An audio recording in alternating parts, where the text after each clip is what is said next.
We'll begin from where we left last night. China's deceit. The whole world is witness to what happened. China went back on its word, violated agreements and provoked India. 20 Indian soldiers have laid down their life for the country.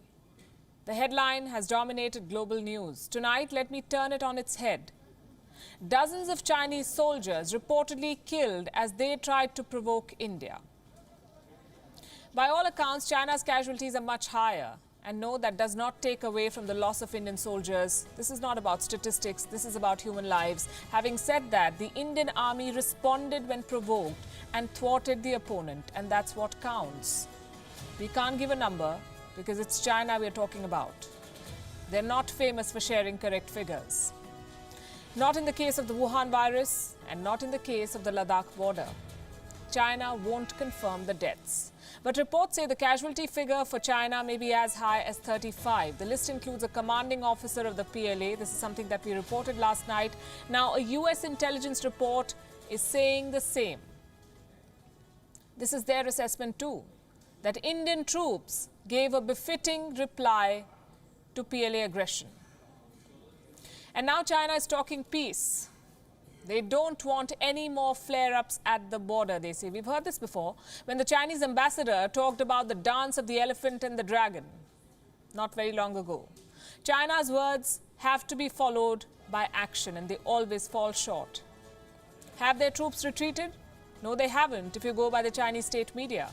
The state media is still releasing videos heavily loaded with theatrics, videos of large-scale military exercises apparently just 700-odd miles away from the site of this face-off. CCTV footage shows artillery being fired alongside troop movements and live fire exercises. On the ground, China appears to be in no mood for a peaceful solution. But officially, it continues to express faith in dialogue and diplomacy. The Chinese Foreign Ministry says it does not want to see any more border clashes with India. For China, the situation is still generally stable and controllable. Their words, the same words that China has been using for months. In regard to the situation concerning the front lines of the Chinese and Indian militaries, China and India are in close communication via military and diplomatic channels to solve the relevant issues. Currently, the situation in the China-India border region is generally stable and controllable. India is not falling for China's duplicity this time. Troops along the line of actual control have been put on high alert. Besides this, an alert has been sounded along the LOC as well. The line of control, the western side, Uri, Kamalkot, Kupwara, Tangdhar, Gurez, Keren. Troops stationed in all these areas have been asked to prepare for quote-unquote every situation. Because China and Pakistan seem to be on the same page in flaring up tensions at the border. Every time China provokes along the LAC, Pakistan keeps the other side volatile. There's an attempt to engage India at multiple locations. The Indian Army has sensed this pattern of strategic encirclement and is prepared to deal with it. Back in New Delhi, Prime Minister Narendra Modi called for an all-party meeting on the 19th of June. This will be a virtual meet. The Prime Minister is expected to brief the opposition on the situation at the border. Reports say the government will invite suggestions to build an all-party consensus on dealing with China. In the meantime, talks with Beijing are still on. The hotline is still active, and India is not mincing any words. The External Affairs Minister of India, S. Jaishankar, spoke to his Chinese counterpart Wang Yi earlier this evening. And allow me to read out some excerpts of what was conveyed to China.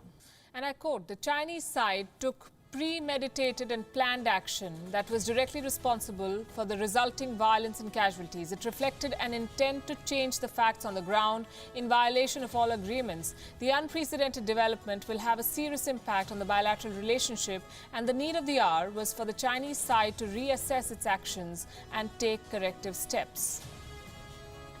The Prime Minister of India too has set the record straight.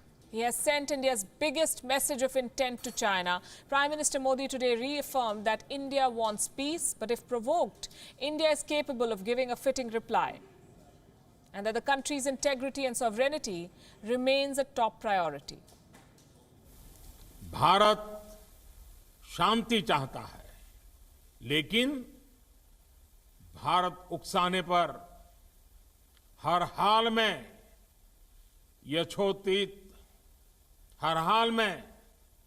यथोचित जवाब देने में सक्षम है। मैं देश को भरोसा दिलाना चाहता हूं, हमारे जवानों का बलिदान व्यर्थ नहीं जाएगा। हमारे लिए भारत की अखंडता और संप्रभुता सर्वोच्च है और इसकी रक्षा करने से हमें कोई भी रोक नहीं सकता। इस बारे में किसी को भी जरा भी भ्रम या संदेह नहीं होना चाहिए।